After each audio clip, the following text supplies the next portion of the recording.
If it ain't broke, don't fix it.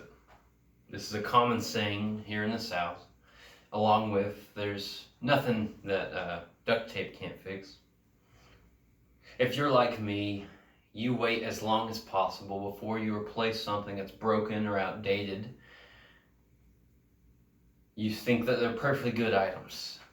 So what? My jeans have holes in them. The bottoms of them are being frayed every time I walk. They fit perfectly. Yeah, my car window doesn't work, the trunk doesn't open, the headliner's falling, the exhaust rattles, it drips a little bit of oil, and I feel the need to pray every time I start it up. It still runs good, but there comes a time when what is old and breaking or broken needs to be replaced. And what you replace it with isn't always the brand spanking new model. Hopefully it's something of a better quality. And today we're looking at the replacing of something old with something new. Something broken and obsolete with something new and glorious and brand spanking new. Something of a higher quality. Today we are in Jeremiah chapter 31. If you turn there, Jeremiah 31, starting in verse 31, we are looking at something new, a new covenant, replacing an old covenant. Let's read together Jeremiah 31:31. Behold, the days are coming, declares the Lord, when I will make a new covenant with the house of Israel and the house of Judah, not like the covenant that I made with their fathers on the day when I took them by the hand to bring them out of the land of Egypt, my covenant that they broke, though I was their husband, declares the Lord. For this is the covenant that I will make with the house of Israel after those days, declares the Lord. I will put my law within them. I will write it on their hearts. I will be their God, and they shall be my people. No longer shall each one teach his neighbor and each his brother, saying, Know the Lord, for they shall all know me, from the least to the greatest, declares the Lord. For I will forgive their iniquity, and I will remember their sin no more. God has made a new covenant with his people. This old one is obsolete because a new one is coming. First, we will observe the problem of the old covenant. If a new one's coming, that means the old one is to be replaced. It's obsolete, it's broken. So what is the problem with this old covenant? It is that Israel has broken the covenant time and time again. Their regular rebellion against their Redeemer. When we think of covenants, we often think of a contractual agreement, maybe in exchange for goods and services, you'll pay me this much money. Or a marriage covenant, where the husband pledges to his wife, the wife pledges to her husband, in exchange that they love each other through thick and thin. They pledge to be together through all of it. In both cases, these are agreements between equals. However, in the ancient Near East, covenants were usually between a greater and a lesser party. This greater party pledged protection and provision in exchange that the lesser would give them, would fulfill these stipulations. They agreed to live according to these stipulations in order to get the protection and provision of the greater party. But this covenant made by God to Abraham in Genesis is completely different. This old covenant that began with Abraham was totally by God's free grace. He promised innumerable descendants, a land, a great nation, and a blessing on the whole earth through Abraham's descendants. It was an act of grace. And this promise carries through to the Israelites centuries later. And they were delivered from Egypt, from God's wrath and judgment, and from slavery. in the land of Egypt. And in the wilderness at Sinai, he gives them his law from the mountain and makes a covenant with them. Because he had delivered them, they were his, and as his people, they were to obey as a response to his grace. He would bless them for obedience and curse them for disobedience. And the rest of the Old Testament is in some way about Israel's struggle to live in obedience to their God. And because Israel's rebellion grew so severe, God sent prophets like Jeremiah to point them back, to remember the covenant, to obey God's law. The situation had become bleak because Israel time and time again turned to false gods and did what was detestable in God's sight, and they broke the covenant over and over. The situation was bleak. They had seen the destruction of the northern kingdom, and their own cities were smoldering on the verge of annihilation. But in the midst of this darkness, a great and glorious light shone. This old covenant was broken, and there would be consequences. But a new covenant was promised. From here, we see what this new covenant entails. We've seen the problem of the old covenant. We will now see the promise of the new covenant. The first of these promises is that God will write his law on his people's hearts. Remember at Sinai, God had given his law to his people on the thunderous mountain with dark clouds, claps of thunder, flashes of lightning. God spoke to Moses. God carved, etched his law into stone tablets, and Moses delivered them to the people. But in this new covenant, God's law is not written, not etched and carved, chiseled into rock. God's law is drawn on our hearts. It is no longer out there, something to be obeyed and understood. It is internalized, within, close, a part of our very being. Our wills are molded and shaped by God's law, his will, and we obey him out of love for him. Our wills become so like God's will that what we want is inseparable from what God wants. We do what he delights in because his law, his instruction is written on our hearts. In the old covenant, this law wasn't written on their hearts. It was an external system to obey.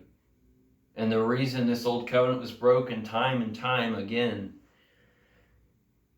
is because the law did not address the heart.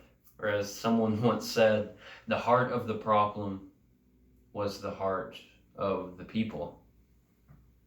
The law could only convict of sin. I mean, think, when you're told not to do something, what's the first thing you want to do? The law couldn't transform the heart. However, this new covenant was aimed right at the heart. I wonder what comes to mind when I'm talking about God's law, God's instruction for right living. Do you think of it as a burden, a list of do's and don'ts, or do you see it as a delight that we can express our love to God through obedience to his instruction? When God's law is written on your heart, there's liberty to do what he wants for us. It is a way of life that is not a burden, but a blessing to be able to obey. Deep within our being, we want to do what's right. And through this new covenant, through God's law being written on our hearts, we are able to.